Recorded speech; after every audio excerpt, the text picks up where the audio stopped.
Hello friends, आज आम video ओडिशार पूर्वतन मुख्यमंत्री श्रीजुक्त नवीन पट्टनायक विषय में आलोचना करवा।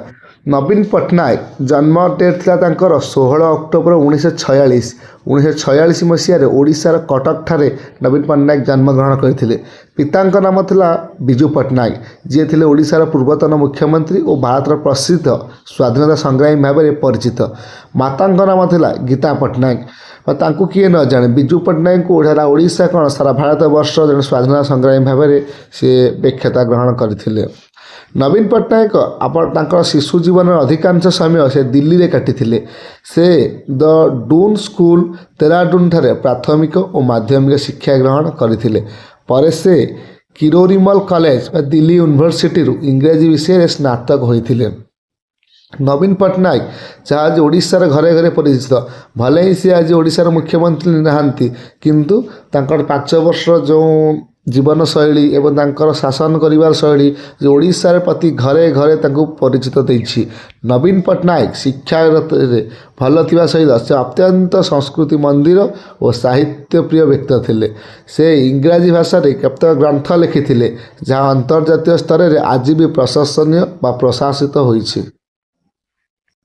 1997 मसीह पिता विजु पट्टनायक देहांत पर ओडिशा और भारतीय जनता पार्टी बीजेपी सहित मिली विजु जनता दल व बीजेडी गठन करागला। नवीन पट्टनायक राजनीति नुआ थिले किंतु से जनसेवा प्रति निष्ठा और सत्यनिष्ठ भाव अनेक हृदय जीतिले।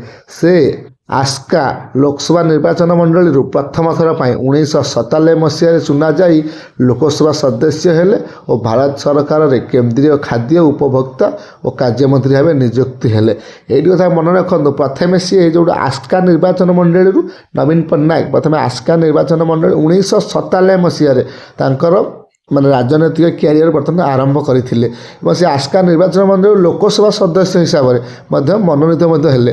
प्रथम है से केंद्र सरकार माने आमर केंद्र जो सरकार से टाइम थे गोटे उपाधि दी उपभोक्ता कार्यमंत्री माने दिया भार दि जाता जहाँकि से कार्यमंत्री भाव नियुक्ति हेले। 1999 मसीह ओडिशा घटी विशाल सुपर साइक्लोन जानी 1999 मसीहा जो साइक्लोन ओडिशा हेसला।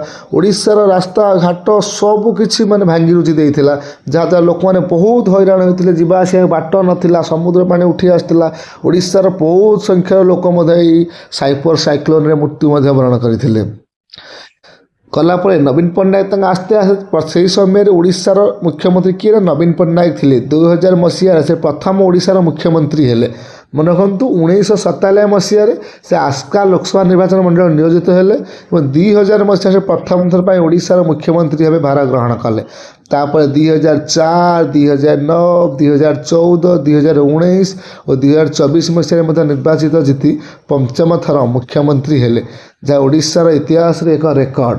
किंतु ये गोटे कथा भाविबा जड़े 5 थर ओडिशा मुख्यमंत्री होती से ओडिशा एमती किसी जहाँकि आज ओडिशा सारा भारत मानचित्र में विरल रूपे दर्शाऊँगी।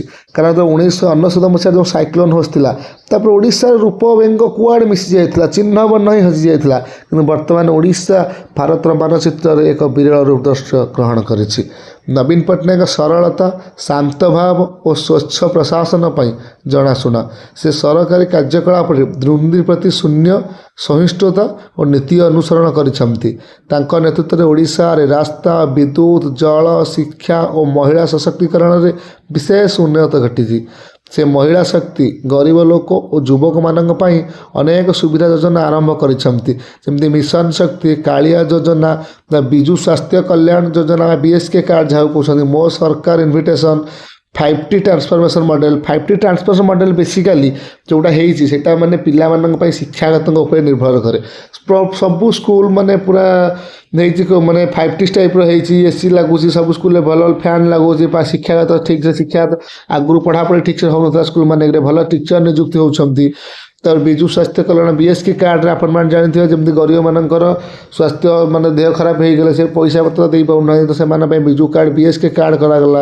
କାଳିଆ ଯୋଜନାରେ ସବୁ ଘରେ ଘରେ ଥିବା ଗରିବ ମହିଳାମାନଙ୍କ ପାଇଁ ତାଙ୍କର 3 ମାସକୁ ଥରେ ତାଙ୍କ ଆକାଉଣ୍ଟକୁ ପଇସା ଦିଆଗଲା। ମିଶନ ଶକ୍ତି ସାହାଯ୍ୟରେ ମହିଳାମାନଙ୍କୁ ଶକ୍ତିଶାଳୀ କରାଗଲା, ଯେମିତିକି ମାନେ ମହିଳାମାନଙ୍କୁ ଆତ୍ମନିର୍ଭରଶୀଳ କରାଗଲା ମିଶନ ଶକ୍ତି ସାହାଯ୍ୟରେ। କି ଯାହା ନିଜ ପାଖରେ ଯେଉଁ ଦକ୍ଷତା ଥିବ ସେମାନେ ନିଜେ ନିଜେ କରିକି ପଇସା ବ୍ୟବସାୟ ମଧ୍ୟ କରିପାରିଲେ।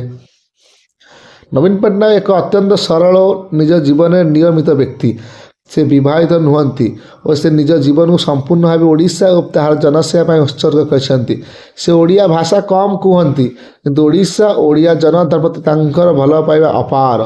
ନବୀନ ପଟ୍ଟନାୟକ ଜୀବନ ଏକ ପ୍ରେରଣା। ସେ ଦେଖାଇଛନ୍ତି ଯେ ସତ୍ୟନିଷ୍ଠା, ସରଳତା ଓ ଲୋକସେବା ପ୍ରତି ନିଷ୍ଠା ଥାଇଲେ ଜନତାଙ୍କର ହୃଦୟ ଜିତି ହେବ।